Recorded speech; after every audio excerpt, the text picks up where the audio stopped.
We're live for another week. It's Trill Talk. I'm Aaron Shimons, coming to you live from the Gressony Life Base at the Tour de Géants. Hopefully you can't hear too much of the noise out there. Let's get Ricky into the room and then we're going to run down all of the good stuff. So while we're waiting on him, thanks to our sponsors, Goreware, Tantrums, X-Miles, links in bio or the description. You can get all the discounts there. There's my mate Ricky. How's it going, mate? All right, mate. What's happening? Good to see you. It's good to hear a good Irish accent today over the last few days. It's been nothing but ciao and buongiorno and Ciao, pre prego, prego. prego. Uh, so, yeah, we're coming to you. Well, you're coming to us from Ireland.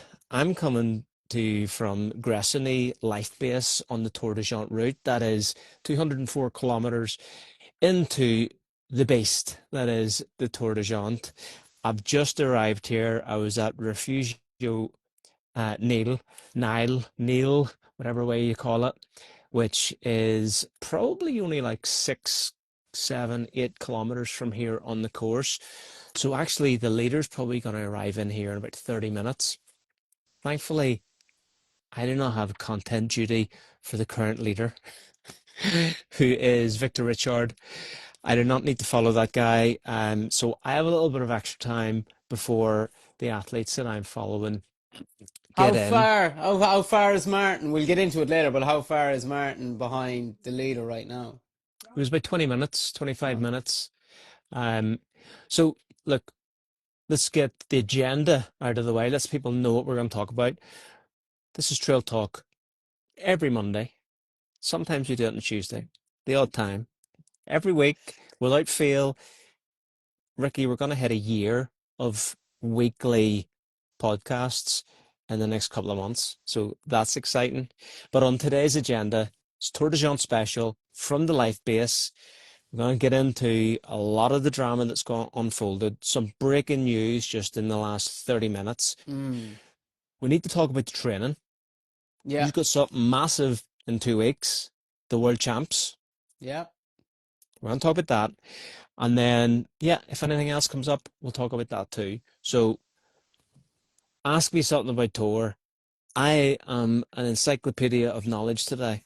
Yeah, kind of like I want to get into the race, right? I want to get into the leaders and who's winning and who's doing this and who's DNFing and who's dropping and all that. But I want to know how you're getting around. How are you doing it in such a way that you're like getting the leaders come through, and then what are you doing? Hopping in the van, driving for hours down the road. How are you sleeping? What are you eating on the run? What are you covering elevation wise throughout the day? I want to know all of it, man. I'm not eating much, but I did have a really good meal today, and it's the first one in a couple of days. So yeah, let me run down the lay of the land, how it kind of developed yesterday. So the race, the elite, and the first wave kicks up at 10 a.m. Cormier, and the life bases are roughly every 50-ish K. I didn't want to touch on life bases for the coverage this year for the most part. Certainly early on, they're really busy. You've all of these. If you think about the Aosta Valley, think of it like a sideways egg, and this is the Aosta. There's a road runs through it, right? And then there's offshoot branches, and they run up through, and they're dead ends. They run to the end of the valley. So you can drive and go up these branches. The race does this egg-shaped loop. So it's going over the col into each valley. So you can access at these branches of the off the road. But going up these branches is maybe like 20 kilometers of switchback. Yeah. You don't want to meet anything. And today was even like it was small roads. I was driving up to like 2,000 meters. Uh, but yeah, what was the other question about food? Yeah, like food, and then like where are you sleeping? All that kind of stuff, like.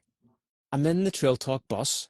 Mm. I'm in the camper van, and I am sleeping in the camper van. I'm not getting much sleep, but I did learn from last year's crewing coverage experience at Tour de Jean that you need to push when you need to push, and you need to rest, and you need to think ahead when you can rest, plan ahead. So I know where I'm going to go in the morning, and getting to Gresini now is taking half an hour off tomorrow morning's journey.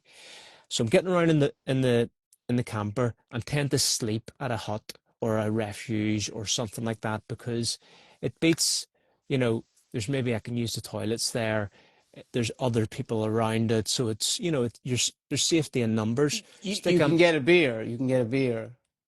I can't get a beer, but I brought two tins and I had one tin each night. You know what I'm like? I like Yeah, a yeah, beer. Do you know yeah, what I mean? yeah. In terms of food, it's a bit like the fast packing, mate. For the first day, I had a load of peanut M&Ms. I had a Snickers. I had a Twix. And then, you know what I had? I would lift it out, but it'll make a mess of my setup here. My fast packing, my roughing it in the mountains meal of choice is Ainsley Harriet's couscous. Yeah, Man, can't go wrong. Get the carbs in, whatever way you can get them in, man. You know, the couscous is good, hey. Couscous all is you have to good. do is boil up some water. Yeah. Boil up some water and throw in like 200 mils of it into a bowl, put a lid on it. That's it. And I looked in my pantry, in the camper van pantry. I had olive oil, I had balsamic vinegar, salt and pepper, and it was maybe like a mixed veg kind of couscous. Whacked a load of that into That it, mate. that sounds like a gourmet dirt bag. That's what you are now. You're a gourmet dirt bag, not just a dirt bag. It is what it is. Yeah, You yeah, can't, yeah. I mean, I'm not going to lie about myself. Yeah.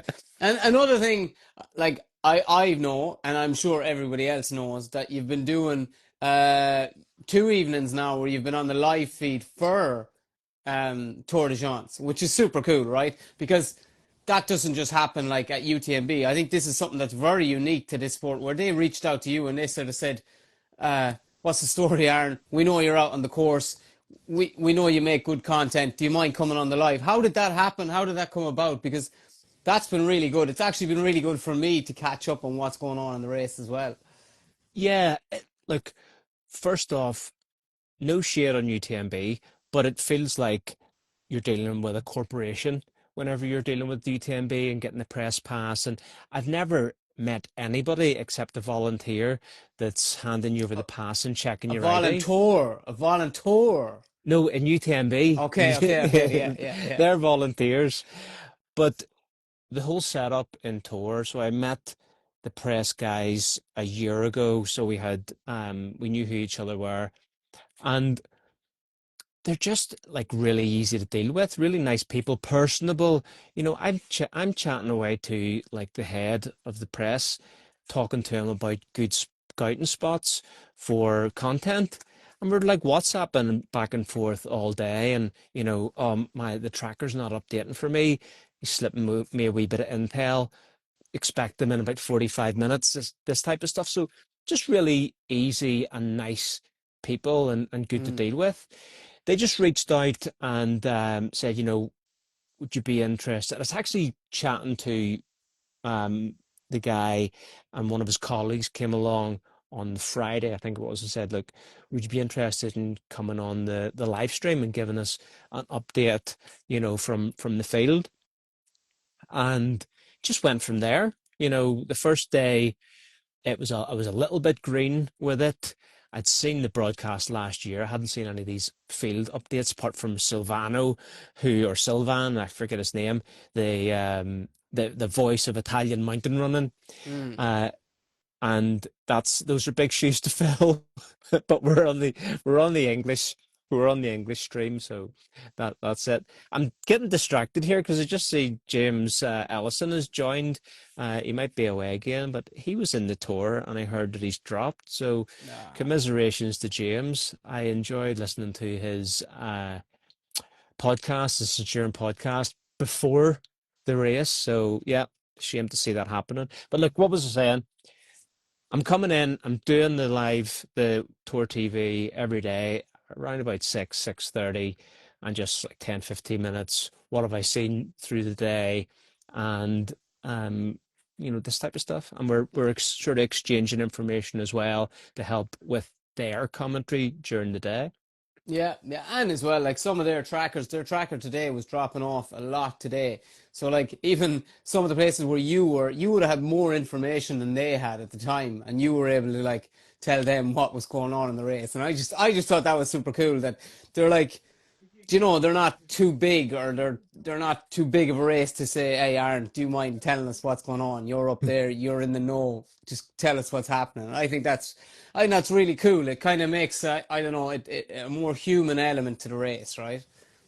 Yeah, well, I think I wrote the anchor a message on WhatsApp, and it was about 3 paragraphs long of just line by line, bullet point, such and such is feeling this way, sit, your man's moving good, whatever, all stuff which is only stuff that I would put out in social. Like it's not Yeah, st something that's behind anyone's back. And certainly I've had conversations with athletes that I wouldn't share that information. One interesting thing happened today, actually, whenever I finished that kind of morning tent session running up and down the street. By the way, I did 7K with 300 meters of climbing, and that was just running back and forth with the phone and the gimbal. Um, but I was sitting in the van. I had to come back to the van because my battery was 3% on the phone. That's how you know when you've filmed enough. And I was sitting in the van, phone plugged in, making videos, and Kim Collison walked over to the door and goes, "Hi, um, you know, oops," oops. you know. So, it's unfortunate because I've got like a nice relationship with Kim where I'd followed him through that winter spine, Mm, and we had, you know, on the trail chats, which are kind of fairly significant at times. And then he was on the podcast in February, maybe I think it was. And seen him a few times. Obviously, we saw him after U10B whenever Emma Stewart finished with that amazing result. And but yeah, commiserations to Kim. He did say, look, I was descending and my legs just were locked solid, a bit like what Germain Granger had said at UTMB. He just couldn't descend. His legs were like bricks.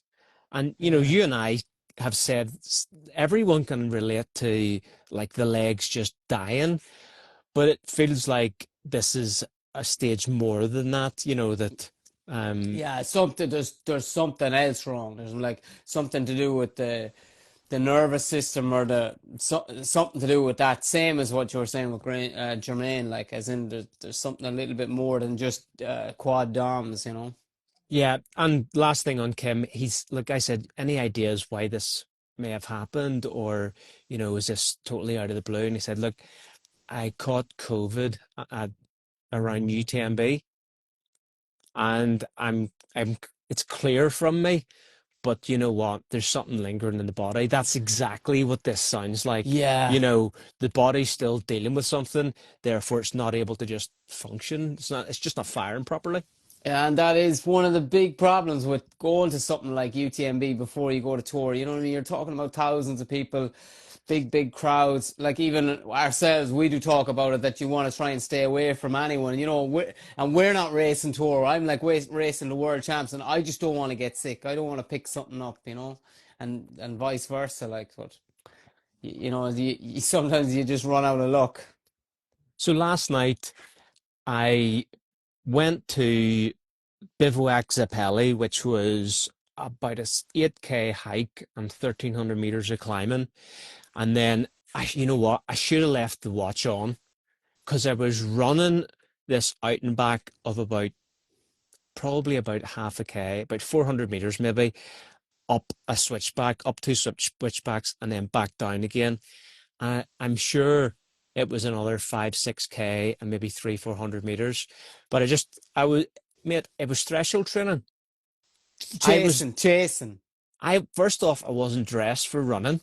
So I've been wearing cotton or whatever. Yesterday I was actually wearing a full length with built-in mittens, Kailas Zippy, because I didn't want to take a cotton t-shirt. But today I just said, you know what, fuck it. I'm wearing cotton. It's too warm. And where I was filming today, it's down at 300 meters, so it was a lot hotter in the valley. That's the first spot I was filming at. Got everyone through, got all the like the top four ladies through, which is great because the field was so compressed. And then ran back down, jumped in the car, and went to up the next valley, which was Reims Notre Dame. Unfortunately, I missed the first couple of leaders coming through, but I was rolling the dice. I wasn't really that fussed on getting content in the dark anyway. It's not that visual, and if it's not interesting, people just flick off it. So, but I did catch Louis Calais and Sanjay Serpa, and then I stuck around actually for local hero Billy Reid. I Yeah, stuck around nice. another two, 2.5 hours or whatever. I ended up just sleeping there. But I stuck around, saw Billy. He was meant to come in at 10 to 11. He came in at like half past 11. He was, Aaron, I don't know, I mightn't be able to go any further here. And he started talking about, I never thought about this, but like I had this hamstring thing coming into this. And, none of it was facts. Mm, All of it was a low. yeah. And I just said to Billy, I walked up the street with him and left him at the life base. I just said, go in there, reset, get over the next climb, and the next hut is a cracker one for another rest. And then it's downhill to Konya to the life base. So Billy's still going. He had his reset. So I hope to see Billy again because Billy's the nicest guy in Irish mountain running as far as Yeah. I'm concerned. You didn't happen to run into Paul Tierney while you were out there either, like, 'cause Paul's doing it, and I think another Irish guy, Lorne O'Farrell, he's running it as well. I missed Lornan, and I missed Paul. Ah, So that was unfortunate. And that's actually because they came through earlier than splits. And another person that came through earlier than splits was Trail Talk uh, co-host, contributor, call it what it is, Chrissy Palance. So I missed her. She came in half an hour. Everyone was coming in later than splits. She came in this morning at 5:30. I was sleeping. I was sleeping. She would have walked past the van. I yeah, set my alarm for 6. She was due in a bit after 6. I had to leave to get to the next spot at 6:30. It was a 2-hour drive. So last night I slept there and I got like 4 hours sleep. Got up, 2-hour drive, ran up and down the street, and then another hour and a half drive, and a hike, and then running with a camera. And then this was a half an hour drive to here, and then in the morning it's another hour and a half drive. And then I think it's 1,000 meters up to the refuge. So, mate, we're getting some training in. yeah, definitely getting some big training in. In fairness, you look fresh. You don't look that tired. I thought you'd be wiped, man. I'm 'Cause buzzing. yeah, but all the driving would kill you as well. But then again, you're driving on those kind of roads, and you're high alert when you're driving on those roads. Them roads, you don't want to be falling asleep on them ones I am the master of driving a right-hand drive car in a left-hand in drive in country. in the left-hand drive country. It's honestly you can get real tight into the corners. Those switchbacks are nothing to me. I'm telling you. Yeah. What else do you want to know? So, what about the race leaders? Like, where are we at with the men's field? Because I know that Franco isn't in the lead anymore, which So might let's be a talk. shock. Yeah. Let's talk about that. This news broke maybe 90 minutes ago. Mm. And if you're catching back on Spotify, YouTube, Apple, or whatever, we're recording on a Monday evening. It's currently 9:30 in Italy PM. Franco, I met this morning at about 7:40, 7:30, 7:40 during the long descent from Dundana to Donas. So it's the big like 20 something kilometer, 1,600 meter descent. Like it's a brute, and you're doing this at uh, I think you're doing this at like 120 to 150k, right? and around there. He, I met him. He was coming off the trail. I noticed he was rubbing his eye. He's lifting his glasses up. He was rubbing his eye. I didn't. I thought maybe he was just tired. Um, but not the case. I ran with him for. I probably ran with him for about 3K, and we were coming up to like a turn, and he goes, "Which way? Which way?" And I'm like, "Flags there." Follow the flags. Follow the Yeah, flags. yeah. Follow the markings. There's none of this fucking around with don't spray paint our hills that you get in Ireland. But I always hear it in my fell running club, like they give off when somebody sprays on the ground. Yeah. Mate, there's big fucking yellow Tor arrows and Tor everywhere in the Aosta Valley. Like before the race, they're freshened up for the race as well, and there's flags everywhere. There's really well marked course. He couldn't see them, Yeah. so uh, he goes, where? I can't see. I have a problem with my eyes. Did you like my Italian? It's very good. I thought it was Franco. I was sure it was Franco. Um, and so that's when it first became. I became aware of it.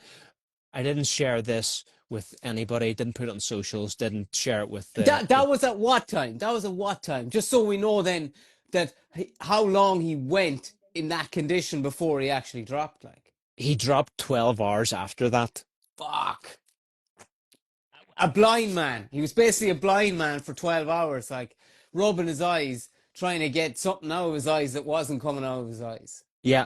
So he had a 30-minute lead at that point.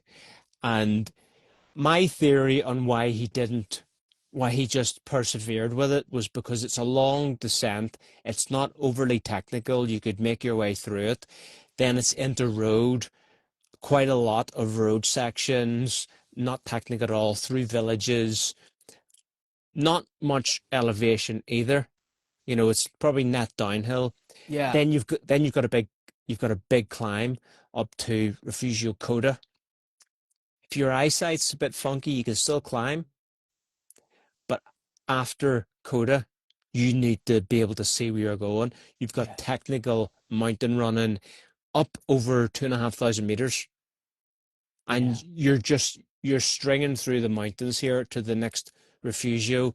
Then you've got a a gnarly descent down into Gressony. But So sure, for all we know as well, he could have fell. You know yourself, like even if there's something wrong with your leg or your arm or something, you could fall 10 times. He could have fell 20 times for all we know. And every time you trip or you kick something, you're getting more and more frustrated. He can't see, probably getting angry, and then eventually just enough is enough. yeah, so he tried to do a reset, tried to have a sleep. Franco's not a sleeper, has never slept during the tour. Four-time winner, course record holder. He was running ahead of course record pace. Yeah, So, look, unfortunate. Shit happens. It's happened before. Katrina Hartmuth has had that issue with eyesight. Courtney DeWalter had it at Run Rabbit Run before she went on this multi-year tear that she's been on. So look, I don't even know if Franco wears glasses or contact lenses. We don't know that. yeah, I'll I did hear someone saying something about that they've had problems like that before because they wear contact lenses and stuff like that, and if they can't get somewhere to put the drops in, look, I don't wear contacts, but I know that if they dry out or something like that, it can irritate the eye, and it could have been something as simple as that, but just because of where he is and what he's doing, it became an extreme problem. Like, Yeah. So that's it on Franco. Something that everyone has been asked on socials. The DMs have been on fire. The comments on the reels have been on fire. People want to know, controversially, why is Martin Perrier mm, not using a pack? I haven't I wrote have down. I haven't wrote down in my notes. Ask about the bum bag. fan of the show, Tom Jolie did share a story talking about the Kailash Fuga bum bag. Look, I got some intel on this. Nobody knows this yet, but in the hut that I was just left an hour ago, I sat down obviously Martin had gone through that. I sat down with his crew. Martin was at the toilet, and I sat down. It's probably his partner. It's this one girl, and I was like, "Look, everyone wants to know what's in the bum bag." So I posted it into the Trail Talk WhatsApp, a photograph or a video or something of Seeing it, the yeah. of the waist pack. And on that note, he had a full kit check in I think Donna's, and he's approved. Like the waist pack went through kit check before the race. He's had a spot check to make sure he's carrying everything. He's carrying his poles. He's got his tracker. He's got his nutrition. But the interesting thing is, he's only using it if he's going no more than 2 hours without seeing his crew. Yeah, yeah. So if he's going further, then he's wearing a vest. Yes, Yeah. and but he's only had the vest on once. That's the Yeah, speed that these guys are moving at, mate. yeah, but see, and I know there'll be a lot of people saying, "Oh, he doesn't have all his gear and that." We know he has all his gear because he got checked, right? But then you'll have other people that'll be saying, like, "How is he carrying all his gear and that?" And one thing I was looking at was, I seen him and he was hiking and he had the bum bag around him or the waist belt or whatever, the fanny pack, whatever you want to call it. But the thing is, when you have when you have your vest on you and you're hiking, at least when you're thirsty, right, you can kind of do a no hands and you can get down and you can take a drink you can bite down on the valve and get a drink, right? So at least you are hydrating. Because sometimes when you are hiking with poles, you're not always drinking because your hands, you have something else in your hands. You've got the poles in your hands. I think for him to hydrate, he's got to like be very aware of like stopping hiking or taking the poles and putting them into one hand, reaching back, pulling out that bottle and drinking. And I think you really need to have done that a lot in training so that that it's just an instant thing, that it's just, muscle memory nearly, that you reach back and take a drink. Otherwise you will run into serious problems. He'll not be hydrating enough for that kind of a race. That's my only concern for him doing it that way. Yeah, it looks like he's using precision hydration. He does have a branded bottle. He's keeping it in the small of his back in the waist pack there.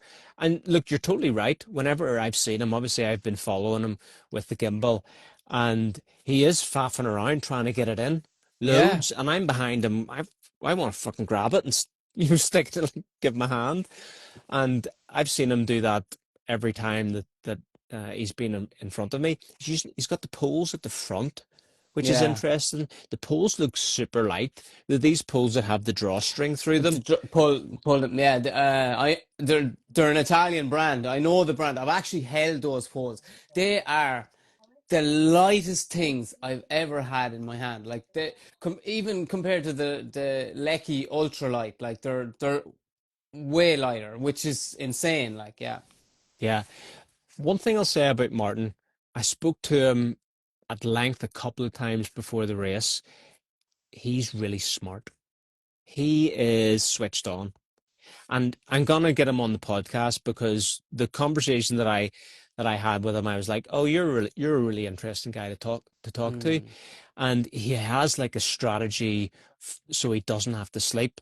And he had like 5 things or 5 or 6 things that he was gonna cycle through.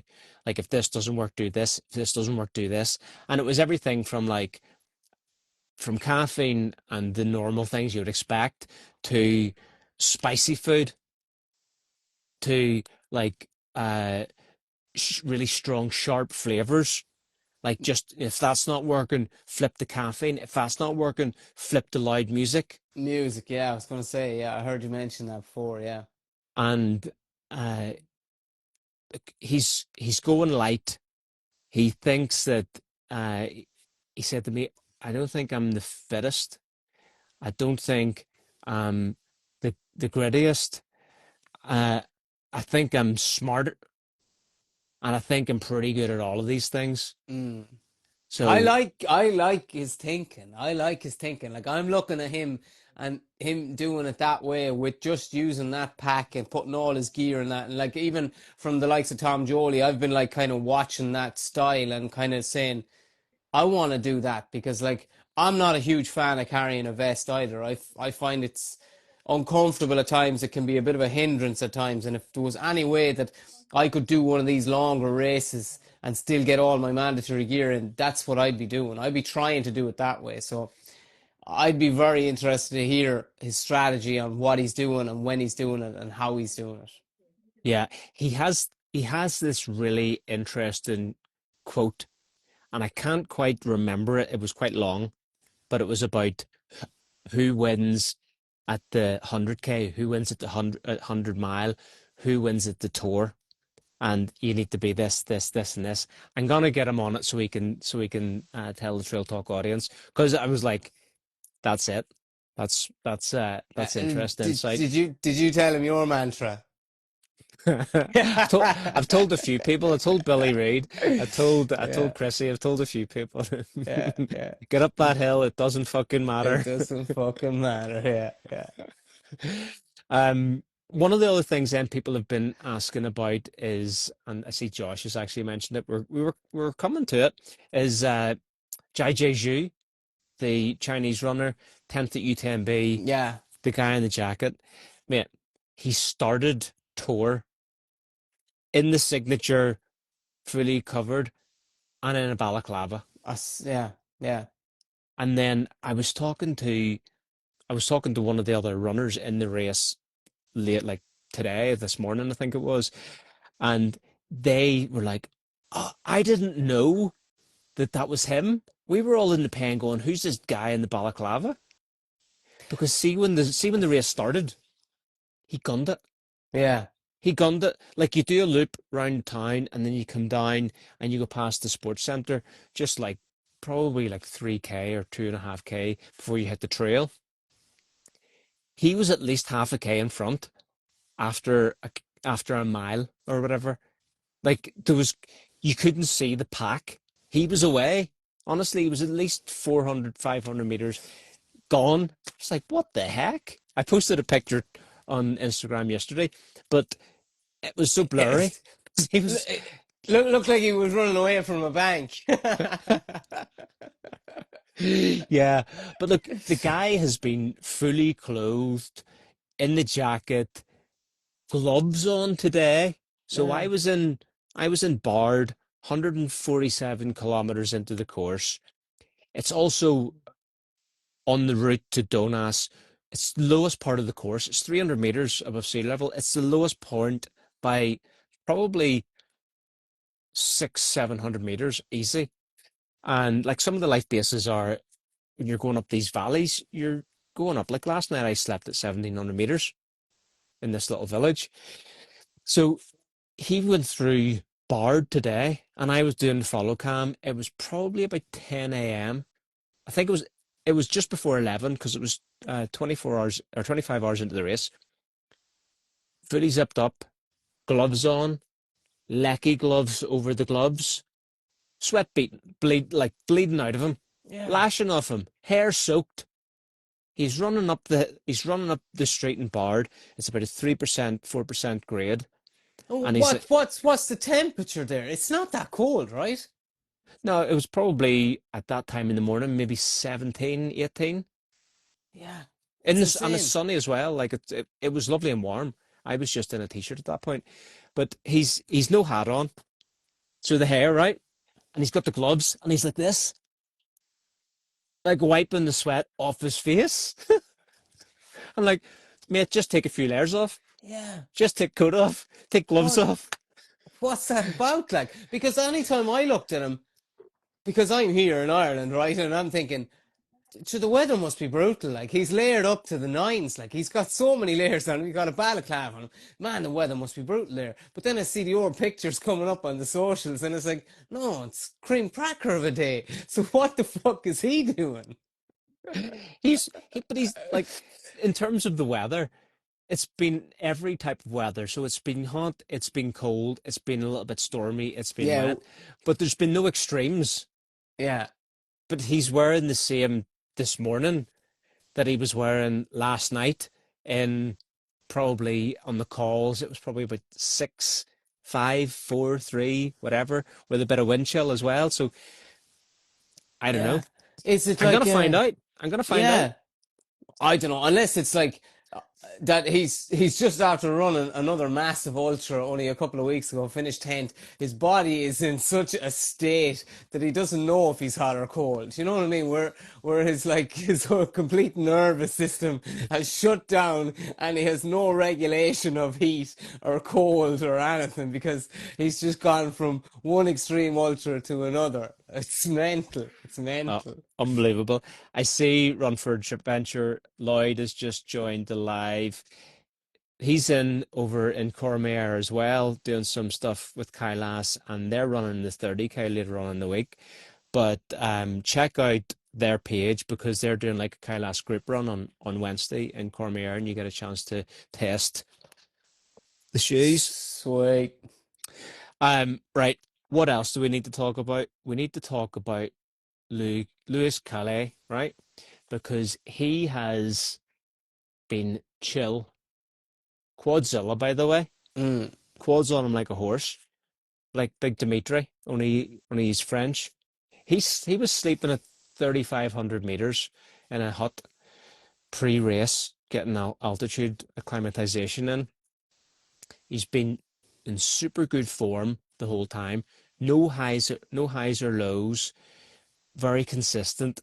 And I was kind of worried because he's one of the athletes that I've been following. I was sort of thinking they're 90 minutes ahead of you here. You know, they're getting a gap. But now he's fifth mm. and he's under an hour off the lead. No rushing, not aggressing yet. The race hasn't started yet. So he's had sleep. Yeah. He Some of slept the, very early, right? He slept on day one, is that right?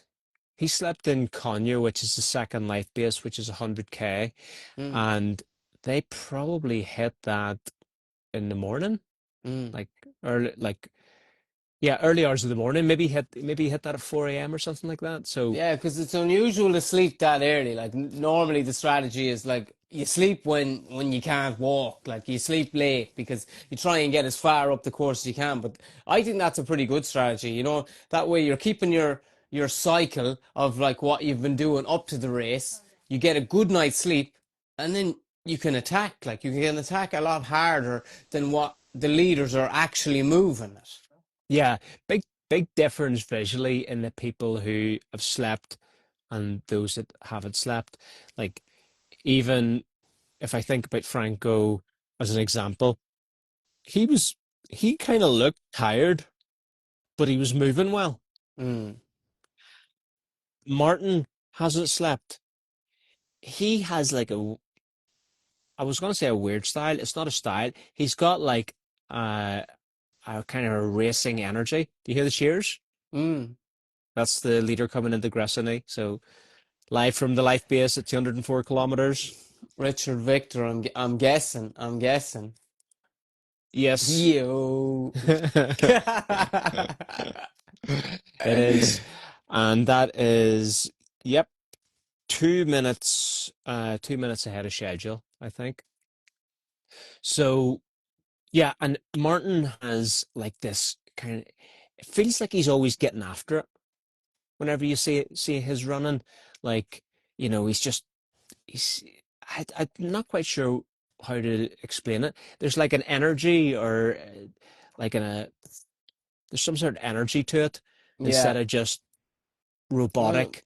yeah, well, it's his no sleep strategy step stage science project is working so far. So far, so good, Martin. He will be thinking, look, I'm carrying less weight, I'm using less energy to move, and he'd be working all this type of stuff out.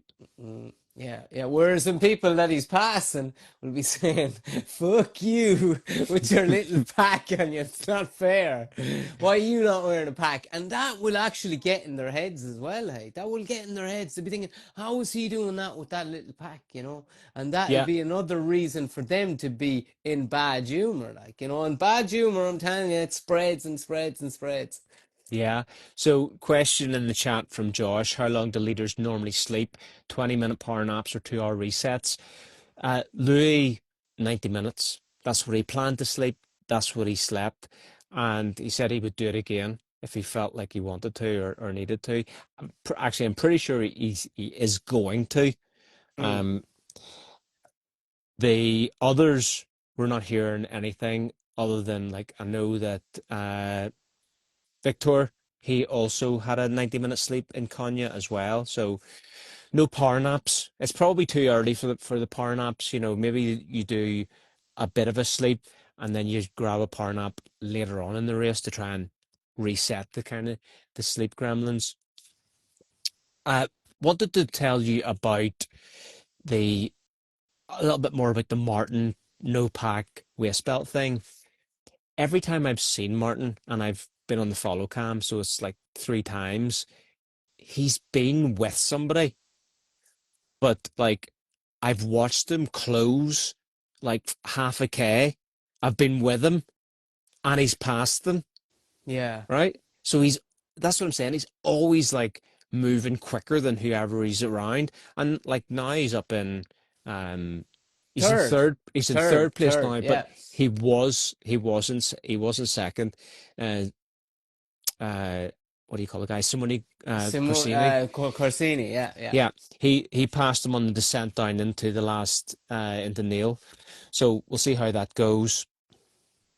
But going through the 147k streets of Bard, Martin passed Corneliu, who is the Romanian athlete, very strong, two or three tour finishes. Interestingly, his first tour was 110 hours. He's Romanian. He races mostly in Romania. His next tour was like 92. He Wow. shaved like 20 hours off it, and he's got another tour finish as well. Martin came up behind him and kind of, he said, "Oh, how are you?" And then passed him, and then they ended up walking together. But you seen the look on Cornelius' face. He was like, and Yeah, yeah, yeah. he was like, and he put his hand over, like to pat him on the back, but instead of patting him on the back, he says, "Where is your backpack?" Yeah, yeah, yeah. And yeah, and I'm telling you, it's in his head then. It's in his head because you would be asking that. He wasn't happy. Yeah, yeah, He was yeah, not happy. You could see in his eyes, where is this guy's fucking backpack? Look at the size of this thing on my back. Is it any wonder he's passing me? That's what his eyes said. yeah, He wasn't yeah, happy. yeah. And that's it. That happens. That happens in the elite of the elite, right? And it happens in like very amateur back of the pack too. If somebody runs by someone with a smaller pack, you'll hear them and they'll be complaining about going, "Oh, I don't think them lads have all the gear they're supposed to be carrying," and it messes with their heads. I'm telling you, it messes with their heads. Yeah, it's the same thing. Like, I don't know, you would definitely hear this more than me, but I used to hear this in my fell running club years ago, and the guys who were bigger than you used to say, whenever you finished ahead of them in the race, "Oh, sure, I'm flipping, I'm 20 kilos heavier than you." Yeah, yeah, yeah, yeah. What's that got to do with it? I also run 6 or 7 days a week, and how many do you do? Yeah, but I always counteract that as well because let's say if I have a pack on me and everyone says, "Ah, yeah, but you're only a fart. You only weigh 52 kilo or 53 kilo." I'd say, "Yeah," which means this pack is heavier for me to carry than it is for you to carry. Like they're wrong when they say that as well. You're just not as fit as me, mate. That's all. Totally. Right. Last athlete I want to talk about, and then I need to hear because we're getting the taper. You'll be cramming right now, but we need to hear about the world's training. Last athlete I want to talk about is Sanjay Sherpa. Mm, Blows my mind what this guy's done. that's insane. Yeah. Trans Pyrenea 900k win in July. Then during UTMB week, Swiss Peak 700k, finished it 1 week ago, 1 week before the start of tour. He finished he won it 1 week before it, right? 700k, goodness knows how much vert, probably like Yeah. 30, 40,000 meters of vert or whatever. He's coming up through Bard again, 147k.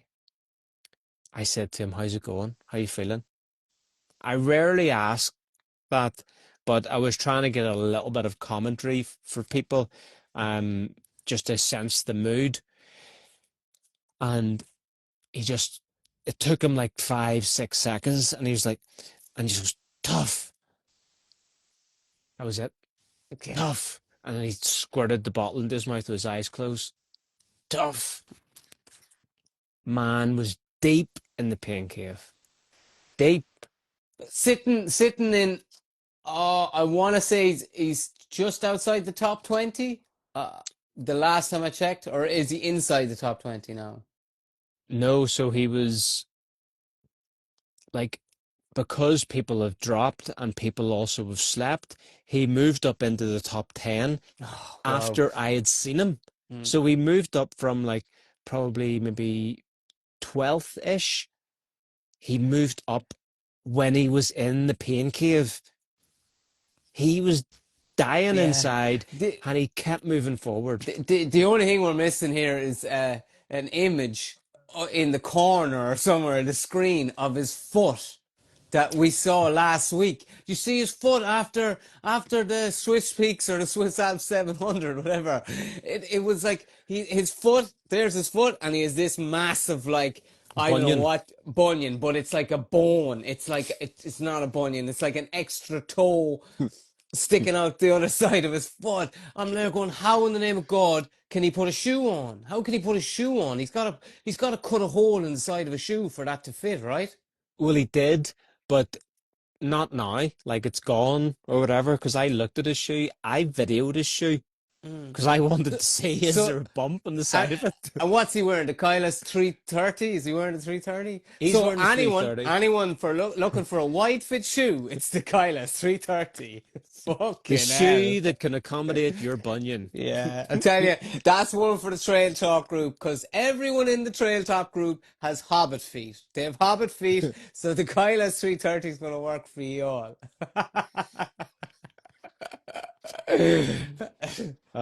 I'm glad that we put that picture of his foot in the junkyard because junkyard messages disappear after, is it 24 hours or a day or whatever? Yeah, So yeah. it's gone. It'll never be seen again, but it's Mental saved. though. It's Yeah, saved. yeah, and I'll never ever forget that. I'll never forget that. I have something similar on a foot. I broke my foot, um, doing training for CCC 2 years ago, and a small bit of my ankle. I twisted my ankle really bad. I ended up breaking something in my foot, but I twisted my ankle so bad that a little fragment of bone, like, kind of went from one side of my foot to the other side of my foot, and now it's like a little bone sticking out the side of my other foot. It just looks weird, but Six nothing minute. like that. Sorry, mate, I wasn't listening to you. 6 minute turnaround for or sorry, 9 minute turnaround for Victor then. Corsini. No, Yeah, the leader, no. the leader. Okay, okay, okay. So he said that's him out aggressively. So Wow, wow. yeah, No and hanging that's around. Yeah. that's major life base. That's where you get access to all of your kit if you need to, wipe yourself down, wash, change your socks, change your t-shirt, whatever. He Uh, hasn't changed his and top. He's even wearing the have a same. sleep if he wanted it, if he wanted it. So he's Yeah, 9 minutes in there, in and out, man. That's in and yeah. out. But like the pros, they have crews and things. The layman can have crew as well, but they tend to rely more on the life bases. So We have to touch very, very quickly. I know we haven't even talked with the women, man. We haven't even talked with the women yet. But I mean, in the men's field, we haven't said anything about John Kelly. Is he still in the race? Is he still going? Have you managed to see him? And then I'm interested in another man is Peterman. Yeah, is Peterman FKT guy? Like how's he getting on? But John Kelly first. John Kelly, I've seen him twice. He spoke to me in broken Italian, so I obviously look full blood Italian. I can tell you, I have Italian blood. I've done my 23andMe DNA test. I have some Italian in me, so, but there you Yeah. go. So I'm right when I say you're only half Irish. Dickhead. Um, yeah, what was the other thing? John Kelly. I've seen him a few times. I don't have much to report. He's certainly not. He's not having a fantastic race, but he's not got zombie face on him, which is what I've seen him have in the likes of the Spine. Yeah, Will Peterson, fuck knows where he is. He's so far yeah. back that he's not in the conversation. He's not someone that I'm able to follow because he But hasn't been he able to stay at was the he front. was moving really well, right? And then it looked like he had DNF'd, and then it was like he resurrected and was back on the tracker again. So I don't know, was that a tracker issue or was it just that he was going to pull out and then he just kept going? So I'm not sure myself. He opted to not have a tracker, so that's why it showed him as withdrawn. It was a miscalculation. Look, I saw him at early on in the race, like 30K, and he was 90 minutes back. He wasn't moving at the same type of pace that any of the front guys were at. He just said to me, "I'm feeling good. I wanted to start this slow. Everything's going to plan." I don't know. I feel like Will is maybe. I feel like Will's a nice guy, but if I'm being honest, I think also he is immature at racing. Yeah, He's inexperienced, so yeah, he doesn't know, and you cannot give the leash to these guys with several poor finishes at the front. yeah. You just can't give them that type of lead and think I'm gonna reel them in. Yeah, they know how to race it. Like they go out hard, but they know what they're doing. Like they've been doing it for years. Like they're nearly always coming back to this race as well. Like even for me, it's like I'm looking at them going, it's a crazy pace they're starting off at. But these guys have done it before. Like Franco's done it before. They've all done it before, and you're just thinking they know what they're doing. They're moving super well. Like at Hmm. times whenever I'm chasing them, I'm running a high zone two heart rate. Yeah, they're monsters, aren't they? They're monsters. Unbelievable. Look, we need to move on. Okay. Worlds is in 2 weeks. How's Yeah. the week of training gone? How you feeling? Tell me about it. Yeah. So I think I'm right in saying it's about 13 days out for me. I think that's what it is. 13 days out for me. I had my last, I had like, kind of like my first week of taper. So I decided this time I'm going to do a proper taper that I'm going to be coming in actually fresh. A lot of the time when I'm training for races, I get a bit greedy and I only take like a, 7 to 10 day kind of taper. Whereas I said this time I'm going to actually do a full 2 week taper and even include last week kind of in that as well. But I ended with a hard session yesterday, which was the Sunday, and it's one of those sessions um, I do before any big race. I do it before all the qualifying races for the Worlds. I do for making the Irish team before, and it's a route I know, it's a distance I know, an elevation I know, and a time I know, and it's like old Ricky versus new Ricky, and How did yeah, he do? so yeah, look, new older Ricky did really well, and I ended up like actually running that faster. I actually had so the run I did was 27 kilometers. I actually ran a race there on that course, but it was only 21K, and I ran that race, which I won, slower than I ran yesterday for 27K. So, yeah, look, I was super happy. To be honest with you, man, I actually was super happy, super emotional. I was like in bits after because like loads of things were coming to me. It was like, yeah, I'm so proud I'm getting to run for Ireland. I was thinking of my mum that I lost at the start of the year. I had so many emotions. It was absolutely spilling down rain. So it was horrible conditions. And it was just one of those runs where everything was clicking, everything was working. And I was really, really happy, but really, really sad all at the same time. But look, it was a great way to finish that training block. I think the 2 weeks in Chamonix definitely like did something to me. Like I never ever feel fit, right? I always think that anyone that ever says to me, "Oh, I'm in the fucking shape of my life, I'm in the best shape of my life," they haven't a clue what they're talking about. You don't really You say know. it all the time. Did you just said it a minute ago?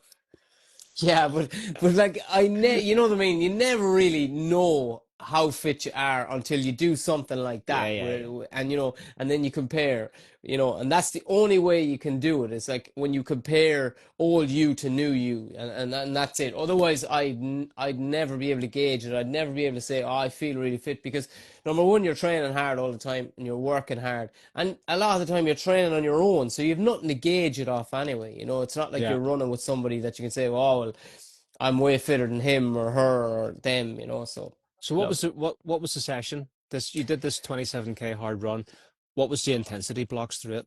It's just from the gun. It was a race, basically a race against me.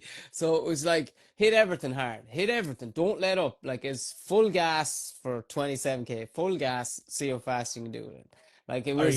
Are you Uh, using the first 3K to warm up or no, no, no, no, no. I had 2K of a warm up before I started. It's okay? straight in. It's All right, straight come on, in. Ricky. This is a training update. So Yeah, you didn't tell us that you did a 2K warm up. Did you do any strides?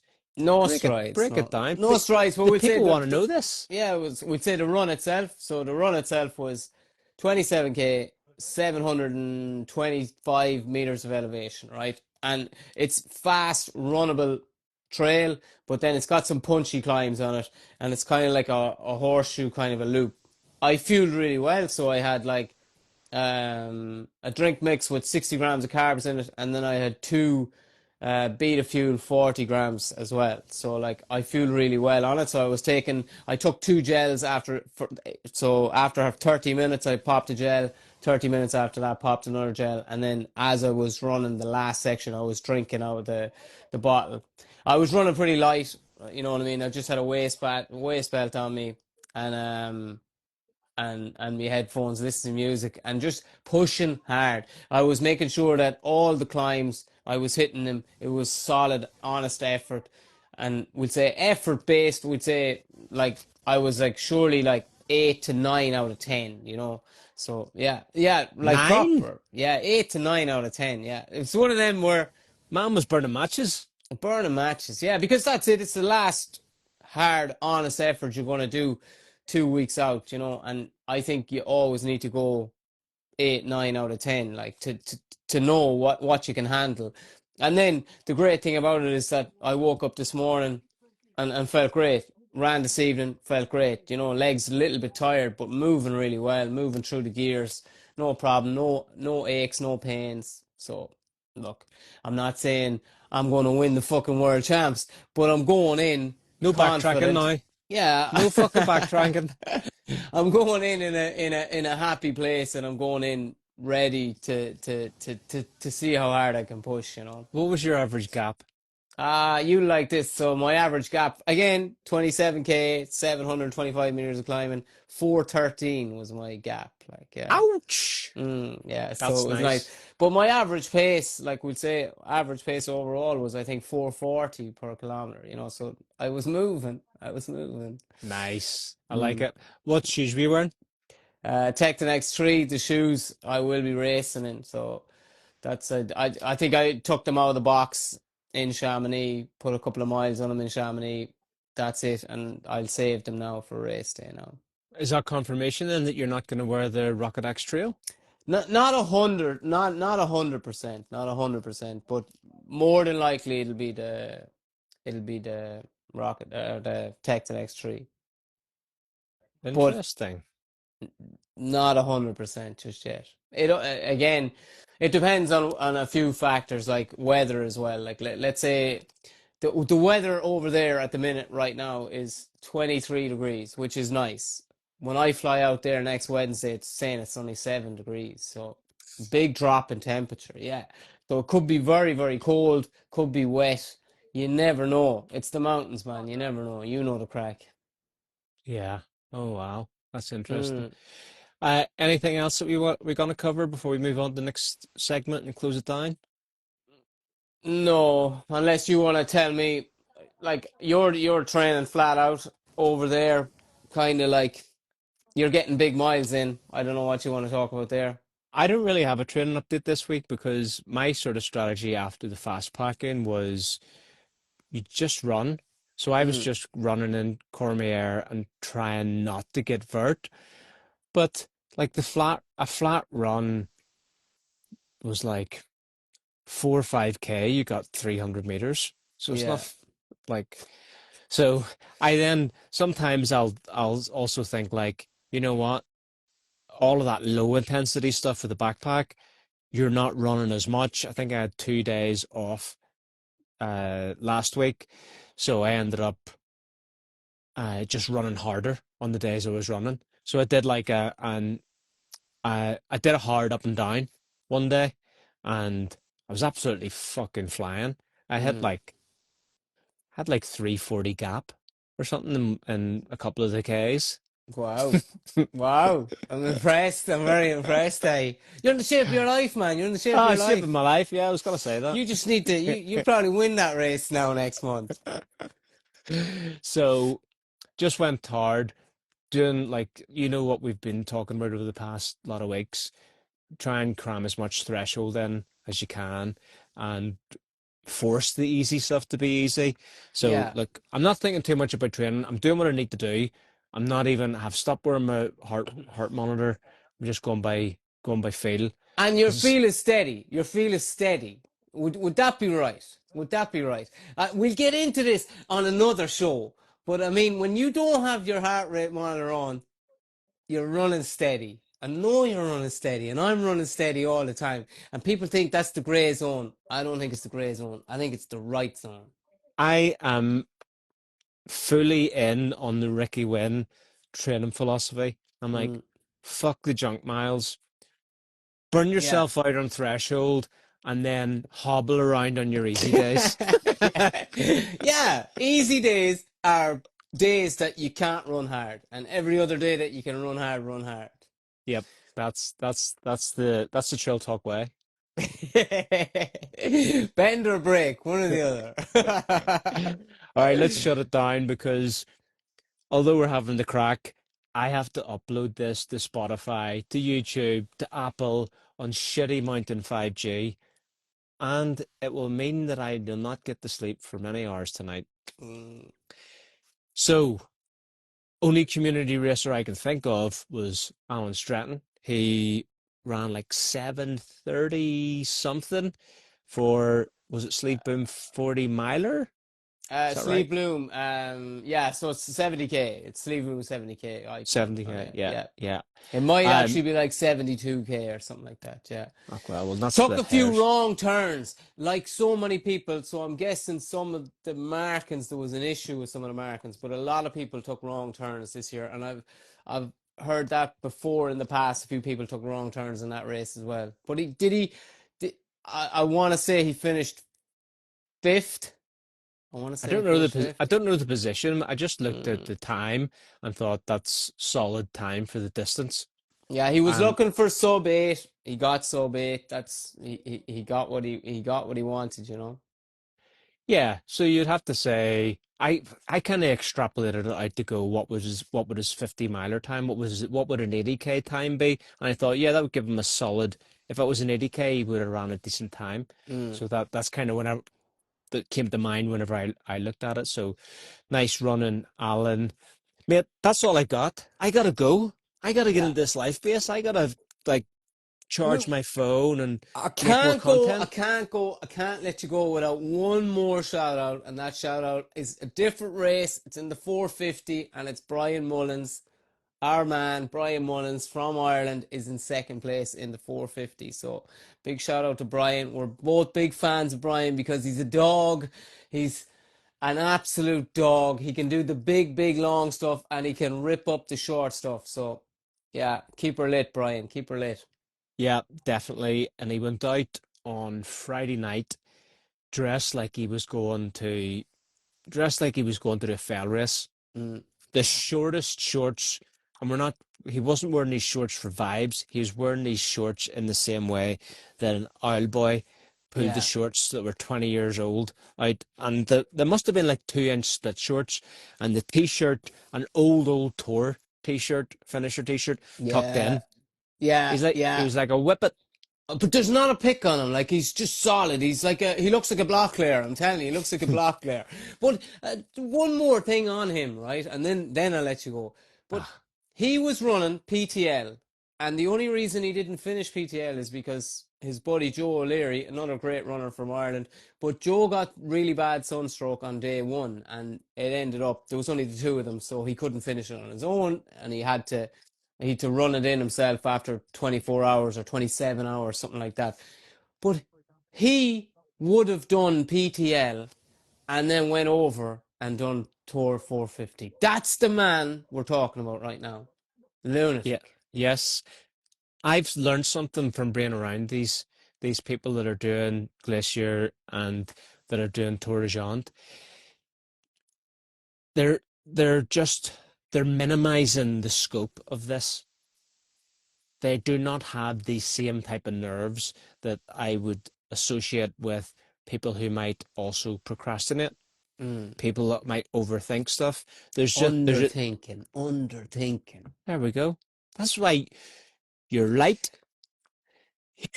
You underthink everything and you run everything at threshold. There you go. Stick around at Trail Talk. We're gonna underthink things from now on. Yeah. Ricky, we gotta shut it down. Everyone that's joined us, thanks for listening, thanks for viewing. Uh, check out the Instagram for Ricky's training and for my tour coverage. And enjoy your running, and we'll see you next week. Peace. Peace.